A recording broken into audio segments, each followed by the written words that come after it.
So the Timberwolves had the biggest Game 7 comeback in league history, Logan. The Indiana Pacers had the best shooting performance in a Game 7 in league history, in a playoff game in league history, I should say. Over 67% from the field. Unbelievable. 70 points in the first half to knock off the New York Knicks on their home floor. What did you take away from this Indiana performance? You can't understate like how great this offense is, man. It is so much fun to watch. They're so elite. Like this is a historical performance in so many ways. You mentioned it. They break the record for field goal percentage in a playoff game. Period. What? They break the record for field goal percentage in a playoff half in the play-by-play era, 76%. They break the record for points in the first quarter of a Game 7 with 39. And at a point in this game, they were 27 of 32 from the field. They had missed a whopping 5 shots.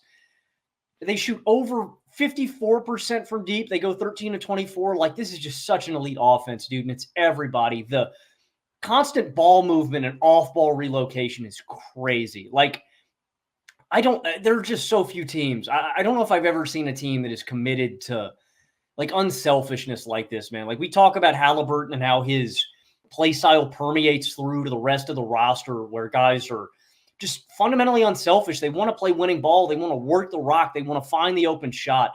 And it's just so admirable, man. Everybody is committed, every single offensive possession, to finding the best and most high-quality shot. And it just shines through, man. Like, just making the unselfish kick and finding it, and they capitalized on it. I thought the tempo was huge in this one. There's a lot of plays you can look at throughout this series where even if the Knicks get a bucket on this end, Indiana inbounds the ball immediately, is right back up the court before they can even get 2 or 3 defenders down the floor. They were the number 2 team in offensive rating in the regular season, just behind Boston, and they've been the number 1 offense in these playoffs. And I think considering Denver's out now, and maybe with their shooting woes, they even won. I think this is the best offense remaining in these playoffs, man. And you got to give a huge amount of credit to Tyrese Haliburton, dude. He's been passive. He's, not wanted to put his foot on the pedal in these playoffs. And there's one play in this game where I was like, Tyrese, come on, man. He drives to the hoop. He's got that easy layup at the rim and he kicks it out. I want less of those. I want less of those plays, but still, Haliburton does his thing, man. 26 points, 4 boards, 6 assists on 10 of 17 shooting, 3 of 6 from behind the arc. He gives you 14 points in the first quarter, and it is just such an efficient and controlled series, man. 21 points on 69% true shooting. I thought Pascal Siakam deserves a ton of credit with what he did with these mismatches.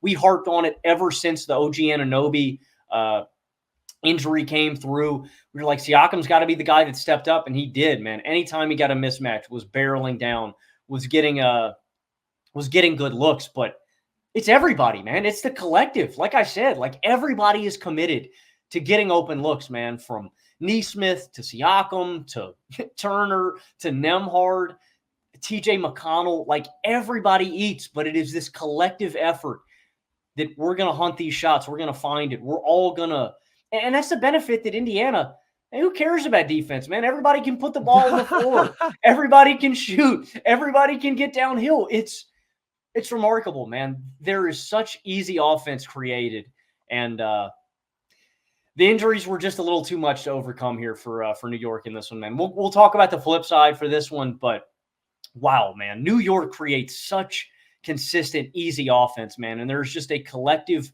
commitment to doing that from every player up and down this roster, man. This is one of the most skilled basketball teams I think I've ever seen, man. Their offense is historic. They really are an outstanding offense. And this is an all-time performance, dude, because you don't just shoot the highest field goal percentage ever in a playoff game. You do that in a Game 7 on the road in Madison Square Garden. That is absolutely ridiculous. They have a 122 offensive rating right now in the playoffs with a minimum of 10 games. That is the best ever in a postseason. It's really, really special stuff. And you mentioned, who cares about defense? We've referred many times to the Rick Carlisle quote about how you can't date a girl if she can't get a stop. It's a very convoluted point, but a great one nonetheless. I'm not sure when the last time a team that was 24th in regular season defensive rating made the conference finals. Like, I'll do some digging on that because that is exceptionally rare. It's rare to win a series with a defense that lowly rated. And you just compensate for it by being a special offense. And comparing them to Denver is interesting. Obviously, right now, the Pacers are at their absolute peak and Denver is at their low point. But the difference is in the ceiling that Indiana has, in my opinion, because of the pace that they play with and because of the number of ball handlers that they have on the floor, right? Like, that's where we talk about how Denver is so dependent on creating shots for their spot up shooters, having two dudes who can do that. Indiana, there are a lot of dudes who can get into the teeth of the defense. Andrew Nembhard and TJ, both such crafty drivers. They're getting to the rim or they're facilitating. And then Hallie and Siakam were both phenomenal in this game. Like, I love hyper-aggressive Hallie so much. And I love when he remembers that he is one of the best three-point shooters on the planet. And he is getting to those sidestep threes, getting to his mid-range game and elevating, keeping his dribble alive to get to the step-back three. He is such a special offensive player. And early in this year was doing some stuff that was historically very rare. Three-point shooting volume and efficiency we haven't seen outside of Steph, averaging 25 and 12, like a combination of scoring and playmaking you just don't see. And he's been different post-hamstring injury. And this postseason, he's been inconsistent in terms of the aggression. But I do believe that next year, when you are looking at healthy, in-rhythm Hallie, he's going to be one of the 15 or so best players on the planet, clearly one of the 5 to 10 best offensive players. And I think that he is getting close to that form right now. He was really good down the home stretch of this series outside of game 5, really was the only letdown. And Siakam came out raining everything. You mentioned mismatch attacking, pushing in transition, hitting from mid-range, popping. Like, it's just an incredible collective performance. Aaron Nesmith goes 8 of 8. Miles Turner was excellent as a popper. This is the vision for Indiana. You have two complementary stars. You have your great pick and roll ball handler. You have a play finishing, versatile big who is also excellent running the floor, as is Haliburton. You have shooting everywhere. And yeah, they shot the lights out from 3 in this game, but they didn't even have to have an insane offensive performance. And you play with crazy pace, and then you just have dudes up and down the roster who can make plays. The offensive balance here is incredible. And the versatility of these dudes. Like, again, it's so far from just having standstill spot up shooters. You have mid-range shot makers with TJ and Andrew Nembhard. You have really good decision makers. It's just tough to see a version of this game that they didn't lose. They were absolutely thick. And I think this game makes you optimistic about the Pacers' future. Like, of course, this is a very convenient path to the Eastern Conference Finals. Them getting the Bucks without Giannis and even without Dame for 2 games, and then getting the very, very injured Knicks. And the conference as a whole is weak this year. Like, I don't want to overreact to the Pacers conference finals because most years, or even this year, if health isn't such a factor, I do not think they get there. But that offense just does not stop. Like, they averaged over 1.3 points per possession in transition in these playoffs, and they're an 81st percentile half-court offense. And I think the Siakam trade paid off. Like, the vision there has been realized. You have so much offensive punch. Of course, long-term, they'll need to get better defensively, but it was enough to get them through the conference finals. And if you told Pacers fans before this year they were in the conference finals, you'd be pretty thrilled about that.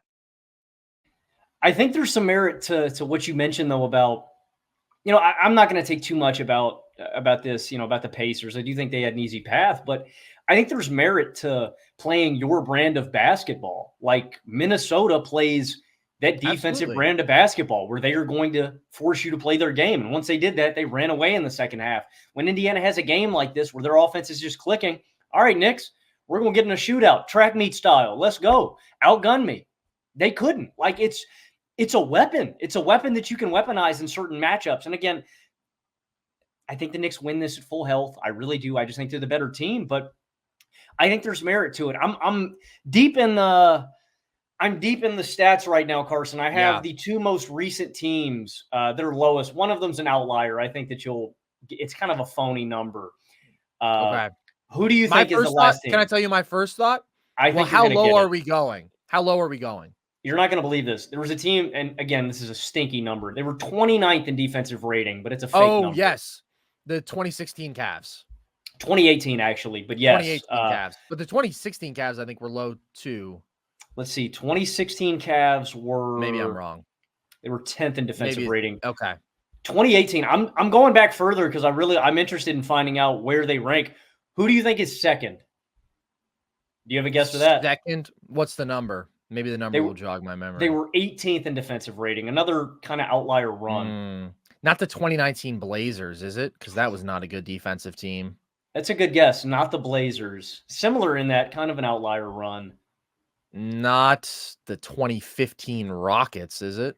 No, it's the Atlanta Hawks when they went with Trae Young. I thought about that team earlier. Yeah, that makes a lot. They defended well in that playoff run, though.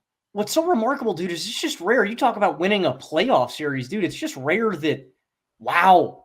And then I think it's the 2010 Suns, ranked 24th. Yeah. They're the next team, 24th in defensive rating. So those are the only three teams that you can really ballpark it with, and how interesting another, completely offensive-oriented team. But, yeah, the 2010 Suns that's the only real team because that's a phony number. And the 2017 Cavs were 21st, too. I remember that they had multiple that were 20th or lower. But it's ridiculous, man. It's rare that you win a playoff series. It's rare that you get this far. It's rare that you even make the freaking playoffs with a defensive that bad, man. But again, worst defense in the playoffs this year. How do you counteract it, man? You can just outgun them, and that's what got Indiana this far, man. It's an offbeat style. It's an easier path, but here we are, man. Indiana live in the flesh. I kind of shocked, but the Siakam trade is really what does it for him, man. You're sure things break your way, but that's what happens, man. You're going to have freak injuries. You're going to have these things happen. Siakam's what put this team over the hump, man. I think it's a home run trade deadline move. And how weird is that, man? Two teams that are in the conference finals this year, their entire seasons completely flipped by making some trade deadline moves, man. Siakam with the Pacers and then PJ and Gafford with Dallas. It's very true. It's incredible. Yeah. I want to give props to more dudes, though, with some specific numbers. We already talked about their contributions, but TJ McConnell, over his last 8 games, 13 and 6.5 on 54% shooting from the field, and makes several key defensive plays in this game. Was really good on Brunson just overall, but steals the inbound during that pivotal stretch where the Knicks had gained momentum, right? They cut that lead down to 6, and then they have 4 turnovers in a matter of just a couple minutes. He strips Alec Burks on a 2-on-1, like literally the perfect backup point guard. The perfect backup point guard. Makes impeccable decisions, competes like a wild man defensively, gets downhill so consistently, has the mid-range game. If TJ McConnell could shoot threes reliably, NBA All-Star. Not actually, but like absolute dog. Andrew Nembhard, Logan, in these playoffs is shooting 57% from the field and 49% from 3. True 3-level scorer and a legit playmaker. And Miles Turner, 17.5 points per game on 63% true shooting, has been so great as a pick and pop big, has been comfortable putting the ball on the floor, has had some aggressive drives. Like, they just had more weapons, and they have a special amount of weapons. I don't know if there's any team in the league that has this many weapons where you're talking about 8 good offensive players. Obi has been legit good in this run. Like, it's just so impressive. And the Knicks really never had a chance in this one. And I held out hope in this team, but they were completely outclassed. And there was some poor defensive effort early, particularly in transition, but the Pacers got whatever they want, kind of regardless of that. And OG clearly wasn't right. Couldn't even play in this game after the few minutes. Brunson was struggling early, and when Brunson's struggling, you're just not going to win. And Indiana did a really nice job on him, but also just some good looks weren't falling. And then he gets hurt, so then that's kind of game over. Like, shout out Dante and Burks for both going superhuman. It was hilarious how good their shot making was. Like, the Knicks hung with them offensively in the second half, even though like their shot quality wasn't as high. I mean, these dudes are just raining contested jumpers. Dante is curling around a screen with an inch of separation, and he is raining 3 after 3. Alec Burks is just putting in those like laser beam threes that are rattling in, but they just couldn't compete, and they were ultimately in too deep of a hole. And again, I mentioned the crucial stretch where they did have those turnovers. So the story, ultimately, unfortunately for the Knicks, is just having some of the worst injury luck that we've seen in a long time. Like, it's an insane combination of injuries because you have teams who lose their best player. The Bucks lose Giannis this year. Somebody mentioned when I talked about the Knicks having the worst luck in forever, the Grizzlies this year, who obviously lost a number of key dudes. They lost Steven Adams before the year. They lost basically everybody for stretches. That's how we got to see the emergence of Vince Williams. I think about the 2019 Warriors losing KD, but then they only lose Clay for half of game 6. Like, yeah, that sucks, but we're talking about losing OG for a majority of this series. Obviously, you don't have Julius Randle at all in these playoffs. You don't have Mitchell Robinson at all in this series, and you even lose Brunson at the end. That is absolutely devastating, but it's still a hell of an accomplishment and a testament to this team that they were this close. And Bojan Bogdanovic was out too, man. Like, Bojan, of course. I don't mean to, put him on the level with those guys, but like at this point, Tibbs just needed some bodies, man. He just needed literally guys who could go on the floor. Like, it is a testament, man. And I don't think this is disappointing. I think the most encouraging thing has to be what you got out of Jalen Brunson, man. Carson, these playoffs, he gives you 32 points, 3 rebounds, and 8 assists on 54% true shooting. The only other player to give you a stat line of 32, 3, and 8 in NBA playoff history across 2 or more series, 2018 LeBron James. Actually, just 32 points and 8 assists a night. Just him in 2018 LeBron. Like, historic stuff. Now, Brunson's always got the ball in his hands, kind of similar to LeBron, but like, it's just the burden was too much, man. And that's a guy I feel bad for, dude. He fractures his hand at the end of this one. Like, at the level with DiVincenzo and Burks were playing at, man, if he's out there, like, I still think they maybe make this one competitive, man. It just is too much to overcome. But the Knicks drastically overachieved. And I think there's a silver lining to this, Carson. You tell me what you think. I think it's good that Julius Randle didn't play in this playoff run, man. I think they low-key, I think they might have preserved his value a little bit. Not that he has great trade value anyway, but the fact that we didn't get another stinker from Julius Randle in the playoffs when we know how volatile he is, like, the Knicks have a great foundation moving forward, man, if they can hold on to all these guys. Like OG, if they can bring him back in, man, and run this thing back. And if they can somehow move Julius Randle off for another big piece, I think the Knicks really have something. I believe in this team's core. I believe in their defensive identity. I believe in Jalen Brunson as a number 1 guy in the playoffs.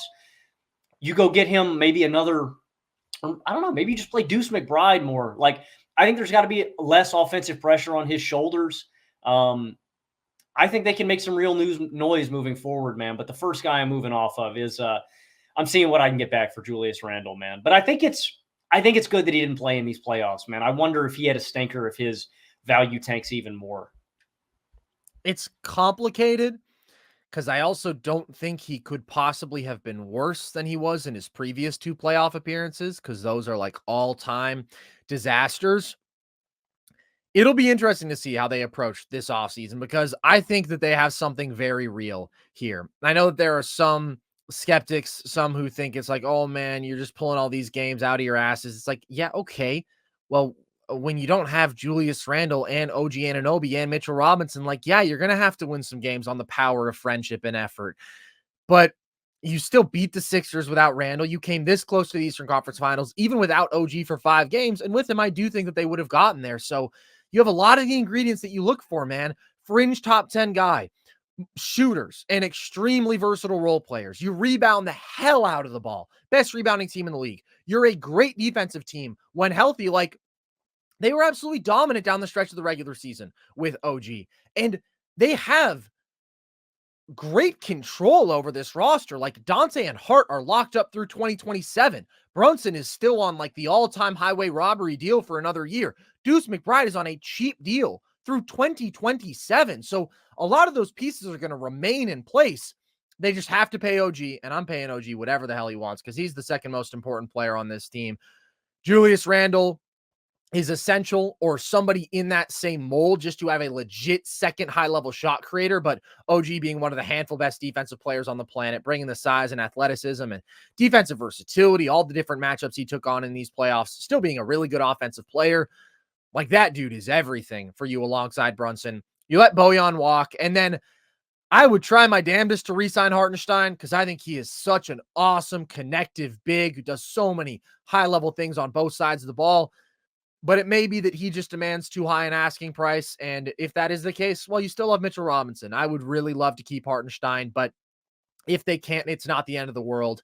They're in a really good spot, and I think they are close. I think this year they were the second best team in the East healthy. And again, they still damn near got to the final 2, even without so many key pieces. So I would like to move Randall because I am ultimately a Randall skeptic. I think he is so reliant on tough jumpers that ultimately are just very inconsistent for him. And he can take your offense out of rhythm and he can make bad decisions. And when he's seeing a second defender consistently in these playoff environments, he has struggled. So I don't love him for all those reasons. But I would only trade him for another star because I think that you need somebody who brings that offensive pop. Brunson and the gang, like, it's just not enough. Like, he was so sensational in this playoff run, but there was never a true contending ceiling there. And even if you add like another quality wing, I don't know, man. I think you just need more. So let me pitch this to you. I don't know if that they're going to trade Randall for what it's worth. Yeah, I can't read lips. You're muted. BI, is that what you're saying? Oh, Macau? Can we get a little Macau love? Yeah, Macau would be interesting. I guess you would just attach some draft capital to that because the Nets have no reason to want to take on Julius Randle. But the Knicks have 4 firsts over the next 2 years. So maybe you throw 1 or 2 of those in there. I don't love Macau as a consistent offensive number 2, but he is a good offensive player. Like, he can give you 20 a night. It's just, I think some of his one-on-one shot creation is a bit limited, right? The lack of real explosive athleticism, but he's a really good pure jump shooter, awesome defensively. And so you're just going to get better on that side of the ball. I was thinking maybe swinging a little bit even more for the fences. Now, Macau is great because of the timeline. What would you think about a sign and trade for Paul George? I have no idea what the likelihood that Paul George leaves the Clippers this offseason is, but I do think you would be able to sell him on having a better title chance in New York. And for LA, the upside is just instead of letting him walk, you get some value back. The Knicks won't be able to sign him outright, but there will be a team out there that can. So I don't know how plausible it is, but I think PG would be a fantastic fit in New York. I think that he would be a more reliable offensive number 2 than Julius Randle. He's not the best in the world, but like, he is just such a great shot maker. And again, I don't think you need a perfect offensive number 2 because you're going to win on the back of effort and rebounding and defense, and Brunson eating up this volume. He's a great off-ball superstar, or an off-ball star, I should say. So he fits there. You maintain the defensive stuff. He's 34, but I just think he's a much better basketball player than Julius Randle. I like that. I think it depends on how much value I'm giving up, I guess. Like, the other reason I like Macau too is I just think the team chemistry would be insane having for sure Hart, Brunson, DiVincenzo, and Macau hugging and dancing and singing on the court. It'd be amazing. It'd be magical. Would be awesome. How much, hypothetically, you're giving up what? Randall, and how many firsts do you think to get that done? I don't know. Probably just like 1, I think. If I'm I don't know that the Clippers would be dying to bring on Julius Randle, but again, if PG is like, all right, I'm either going to walk or you're going to do this sign and trade, Julius Randle, you're still getting a 3rd star there. Yeah, I mean, you're definitely getting a player back for sure. Yeah, you're getting a basketball player for sure. I worry about the fall off coming with PG. I didn't love what we saw in the playoffs this year, but I like the role he would be in, not as like the lead dog. I like him in the number 2 role. And then I like the fact that you're not giving up too much value. To me, it teeters on, but the plus is that you're just getting rid of Julius Randle. If I give up a first or 2 firsts, I think I'd do it. I don't think that's enough like future value where I'm like, man, I can't give it up. And just the fact that I get Randle off the books is a plus. So I think I would do that. But the beauty is that if anybody out there, if there are any fish willing to bite on a Julius Randle bait, yeah, I'm interested. I am very intrigued because that's a beauty. The Knicks aren't in cap hell. They've got a great roster on great contracts. And if they can just find that one more piece, they can do it. And so I think I would do that, man. My dream scenario still is Macau, man. I just want all the love and the hugging and dancing and all the Nova boys. It'd just be so beautiful. It'd be great. And I will say, the less pressure you put on him offensively, the better he gets. He's certainly not built to be a number 1, but when you unlock like more of the off-ball stuff, like in Phoenix, he was such a great cutter. He's such a good catch and shooter. And then you just need him to do some creating for himself. Yeah, that'd be a great fit. Even if they don't trade Randle, though, they're the second best team in the East to me because they still check so many boxes and physically they match up so well. And Randle is ultimately a guy who unlocks more upside than this Knicks team ever had without him, or than they would have even with like just a quality regular wing there. because although you get the downsides with Randall, you also get that necessary shot creation and shot making when he's on, that if you want to contend, you just have to have that. So regardless of what they do, I think they're in a really good spot. And even though this run was to some extent just on the back of Magic and Disney movie stuff, like, they're down dudes. And when they have all their dudes, they're really, really good. And I think they have the best chance to knock off Boston of anybody.